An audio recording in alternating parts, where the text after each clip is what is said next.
Buen día, estudiantes, les deseo un buen inicio de semana y que todos se encuentren muy bien y sus familias.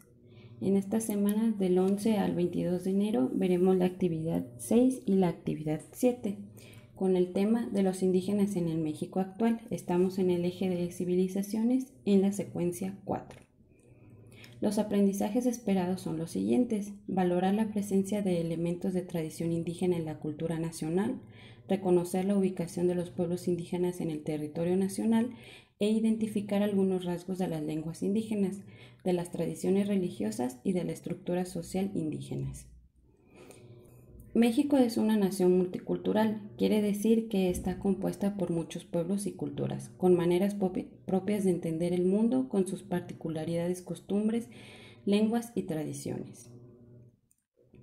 La multiculturalidad es la existencia de varias culturas conviviendo en un mismo espacio físico, geográfico o social.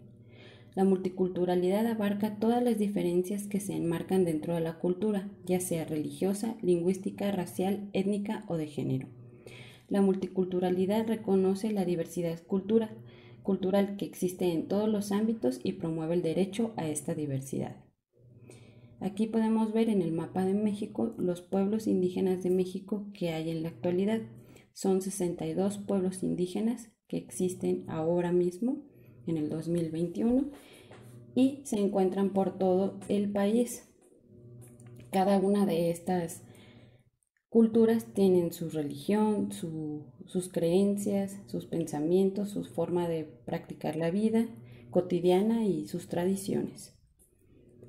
¿Por qué México es un país multicultural? Nos podríamos preguntar. Es por la diversidad de culturas que se han desarrollado en nuestro país. Se han creado nuestras propias características para distinguirse una de otras, haciéndose más diversas y creando nuevas culturas.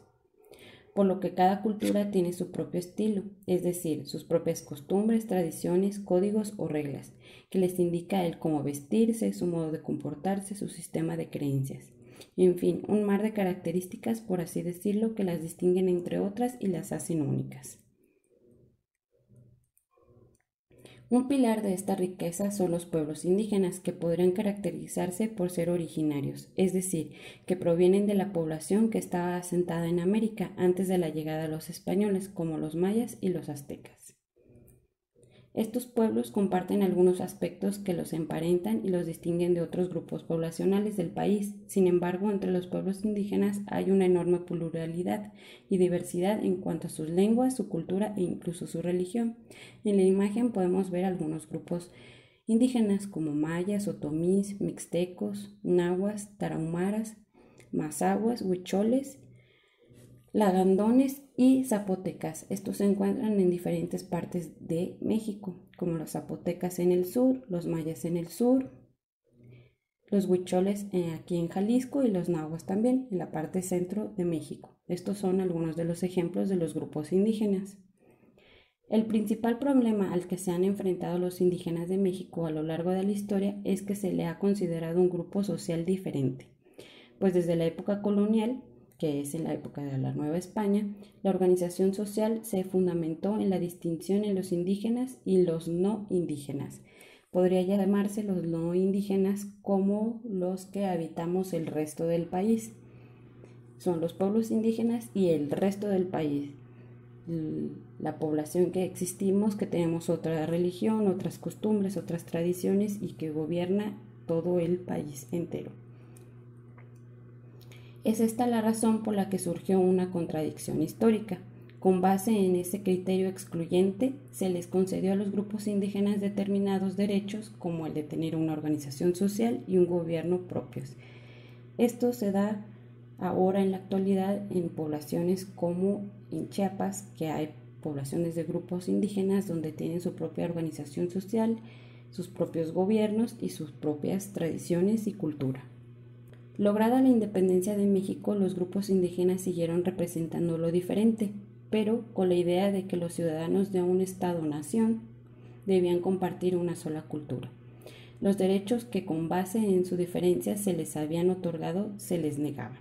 Esta diferenciación histórica ha dado lugar con el tiempo a prácticas sociales y políticas discriminatorias de una amplia gama, por ejemplo, desde su color de piel, en razón a qué tan oscura o blanca sea, o en el modo de hablar y en la lengua.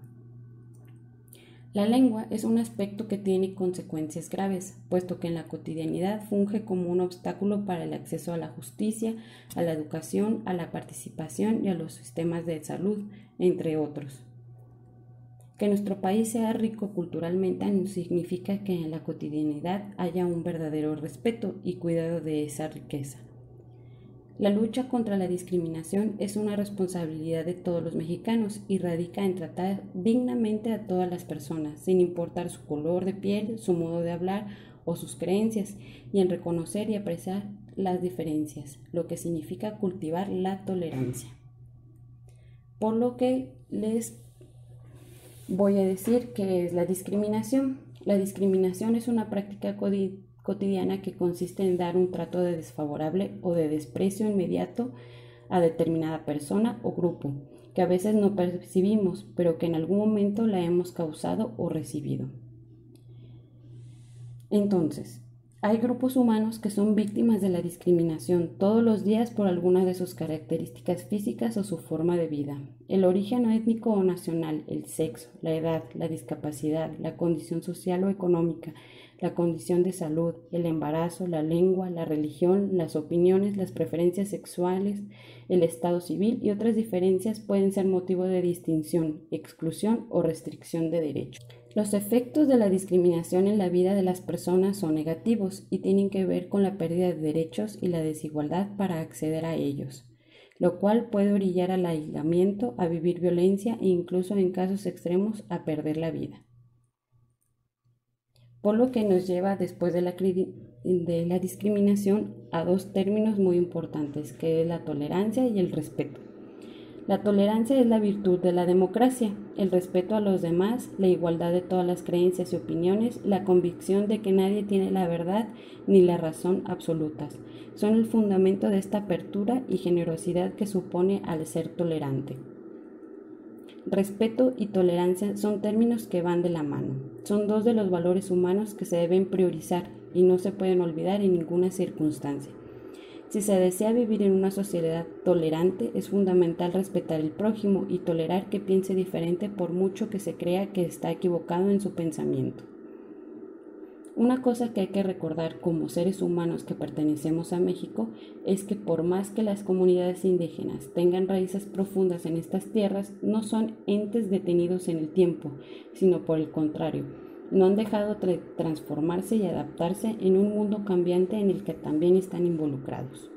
Concluimos con este tema y les dejo una frase para que ustedes comiencen su semana buena y tengan mucho aprendizaje y que les vaya muy bien.